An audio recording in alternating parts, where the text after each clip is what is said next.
Dear students, now I am going to teach a poem, A Tiger in the Zoo by Leslie Norris.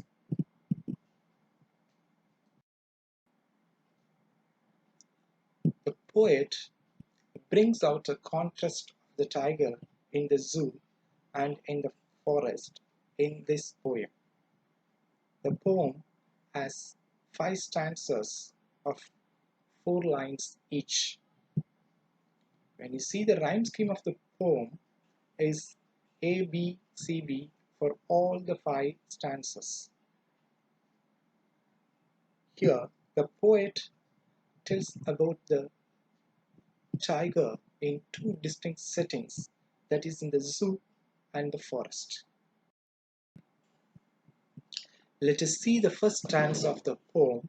He stalks in his vivid stripes, the few steps of his cage, and pads of velvet quiet, in his quiet rage.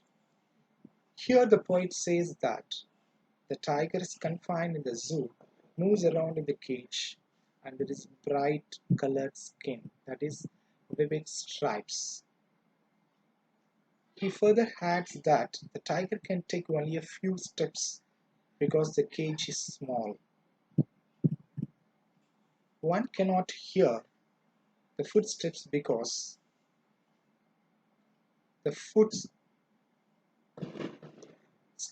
of the tiger is very soft on the pads of velvet quiet, which is contrast to the footsteps of the tiger in the forest. The tiger tries to control his anger by quietly walking in the limited area of the cage. He is angry because he is not free. His rage is quite here in the last line. When I take the figure of speech in the first stanza, the tiger is described as he, as personification. The third line, pads of velvet quiet, is a metaphor. Quiet rage in the fourth line is considered as an oxymoron. The opposite words occur side by side. Let us go for the second stanza. He should be lurking in shadow, sliding through long grass near the water hole where plump deer pass. Here, the poet shifts the atmosphere from the zoo to the forest. Here, he refers to the tiger, which is hiding in shadow, sliding, moving through the long grass secretly. And the place here refers to the water hole. The tiger is sliding through the long grass near the water hole where he was waiting for the plump. Plump means fat deer pass. So the tiger is secretly waiting in the long grass to catch his prey, that is, the deer. The figure of speech in the fourth line, alliteration, plump and pass. Here we can find a lot of imagery, shadow, grass, deer.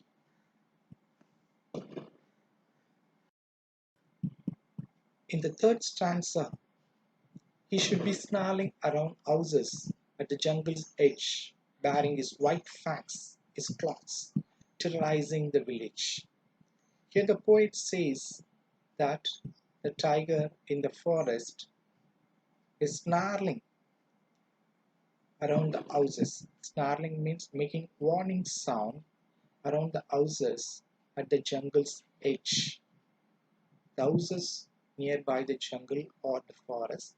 The tiger threatens the people by baring his white fangs, uncovered with white fangs. Fangs means here refers to the teeth of the tiger and his claws. By that, the tiger is terrorizing the village and the people in the village. So the tiger is threatening the village people. The figure of speech in this stanza is onomatopoeia, which refers to the sound, the snarling of the tiger in the stanza. Let us see the fourth stanza. But he is locked in a concrete cell, his strength behind bars, stalking the length of his cage, ignoring the visitors. Again, the poet shifts from the forest to the zoo. Here, like the tiger in the forest, which is free to walk, but he is, the tiger in the cage, is locked in a concrete cell made up of bricks, cement, and sand.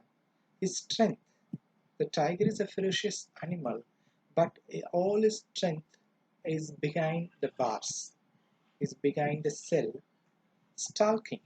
The tiger can walk the length of his cage, and the tiger is not interested in seeing the visitors. That the tiger is ignoring the visitors in the zoo.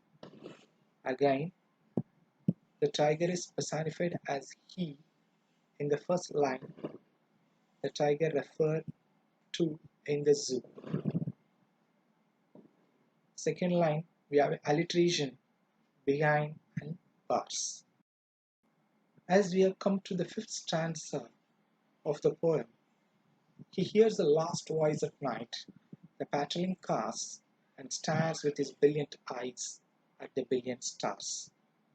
Here the poet describes about the tiger in the zoo, that the tiger in the night. The tiger hears the sounds of the patrolling cars who leave the zoo. So, in the night, the tiger hears the sounds of these cars as the last sound. After that, the tiger stares at the shining stars with his shining eyes. Here, the poet recalls the past experience of the tiger, where the tiger spent the beautiful days by seeing the billion stars with his brilliant eyes in the forest. But now the tiger is in the zoo and stares with his brilliant eyes at the billion stars, but here it is caged. It is confined in the cage and he is not allowed to do anything.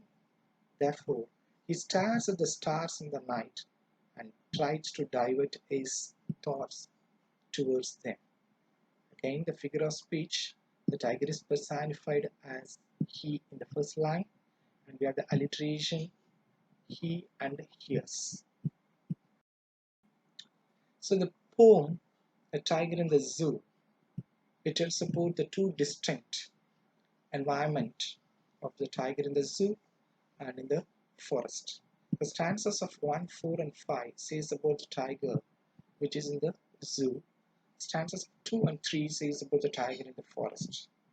The poet contrasts the tiger in the zoo and the tiger in the forest. In the poem, the poet emphasizes on the freedom and independence of the animal. Animal forgets the real nature when it's raised in the artificial environment such as zoo, park, etc.